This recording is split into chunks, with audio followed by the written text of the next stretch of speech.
If you're thinking about moving within or to Austin and you're buying and selling at the same time, I know that can feel overwhelming, but this video is for you. I'm Jacqueline Roland, your go-to Austin realtor, and I help clients all of the time buy and sell at the same time. Today, I'm gonna break down a smart, low-stress way of handling both transactions, selling your current home and buying your next one without any panic or bad decisions. So let's get into it. Step one, we need to get a clear picture, and that's gonna start with an evaluation of your current home. The biggest mistake that I see a lot of homeowners make is starting with the next house, which I can understand. You know, sometimes your dream home pops up and we gotta get moving, no pun intended. And if that happens, well, we'll get to that a little bit later on in the video. But first, let's focus on your current home. Now, there's gonna be a lot of questions that you need to ask yourself. Are you trying to grow your portfolio and wanna keep this home as an investment home? And then what does that look like? Are you going to be a landlord, maybe do a midterm rental, Airbnb? Because of course, if you go that route, you're gonna want your home to generate you income. And what does that look like? Or do you want the equity that you've already built up in your home to then pour into your next home,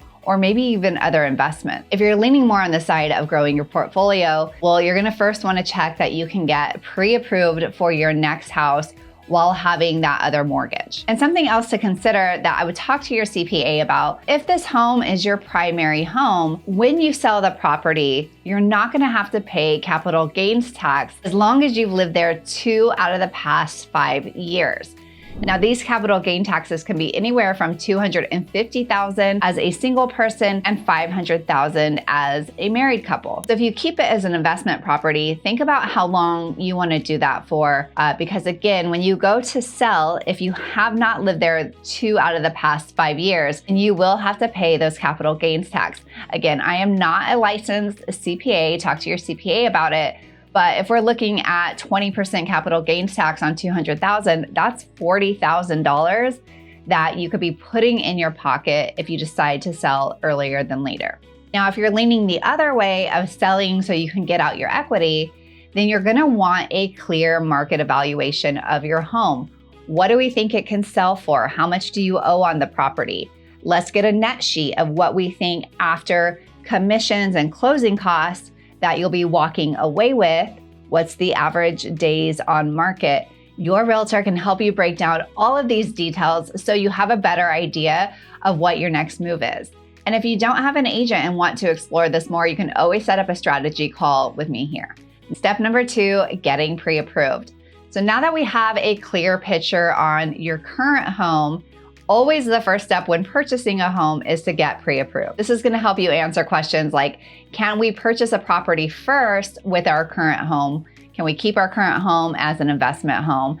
And what is our budget? What are we looking for in our new home to come? I know it's a lot to consider and there's not one right answer, but there is a right answer for you. So let's break it down a little bit further. Selling first is going to make more sense if you need to get your equity out of your current home to put it into your new home. Another reason is you don't want to make a contingent offer, or definitely not as attractive as just a straightforward offer. And if you do go that route, then you're going to want to make sure that your house is already on the market, priced aggressively, because these are probably things that the seller of your new home is going to be asked. Now, there is a way to pull out your current equity without selling first. You can do a bridge loan, or there's a lot of programs that will allow you to buy before you sell, but it's gonna cost you. Typically, you're looking about 3% plus closing costs in order to buy before you sell, if you're gonna use one of those programs. So if you have more time, then it will help out down the road. So you're not dishing out 20, 30,000 in order to get your new home first. The pro of selling first is you're gonna get your cash out. And the con is you're probably gonna have to move twice. Probably move your stuff out to storage, maybe stay in an Airbnb, family or friend's house, and then once you close on your new home, then you move again. When buying first makes sense is when you know that you can, when you've gotten pre-approved to go ahead and purchase the other home while still maintaining your new home. This is really great because the pro of this, you're gonna move once, you're gonna have time to look for your new home. And typically on the selling end, the majority of the homes are better vacant because then we can really get it market ready and staged, and you're not ushering out the kids and the dogs. People can just go when they want to go. Now, one thing that I always do with my clients is if we're in this transition, I go ahead and start marketing their property internally to our company and off market while we're making that move. And oftentimes we're able to get it sold off market. And if we're not, at least we're already getting the word out there and the anticipation. So that way we have a shorter period of the time on the market, because the con of this is having 2 mortgage payments. So again, that clear market evaluation is going to be key here, because you're gonna wanna know what you can price it for and about how long it's gonna be on the market. If this is something that you wanna break down more and explore, feel free to text me here and I'd be happy to help. Let's move on to step number 3. Step number 3 is going to be preparing your current home in order to get you max value. So as I mentioned before, this is a lot at once, because you are purchasing a home, you're going to sell your home, you're packing, you're moving. But we do want to make sure that we're pricing your current home correctly, but that we have it looking top notch to make sure that we get you under contract for the best price possible. Something that you're going to want to go through with your realtor is what is worth fixing and not fixing. What's going to give you a return on your investment? Well, this is going to depend home to home, but I can tell you some small things that always make a major impact. And the first thing is paint. It's fairly inexpensive. It's not too difficult to do or have done, but it's gonna make your place feel fresh, clean, and inviting. The second thing is curb appeal. First impressions matter. And I have had clients where we pull up to a house and they don't even wanna go into it because the curb appeal is not there. And usually this can be fairly inexpensive and easy to do. One thing to do is to pressure wash. Do we need to upgrade your landscaping a bit? How is that grass looking? Do the trees need trimmed? Things like that. Another quick improvement and fairly inexpensive is changing out some light fixtures. Light fixtures are usually not that expensive or that difficult to get switched out, and this can make a major difference in the way that your home appears. It's going to be much easier and less expensive than, say, renovating your kitchen. This is another thing that's great to talk to your agent about, so you're not spending money unnecessarily in order to get your home ready. And step number 5, coordinating the contracts the right way.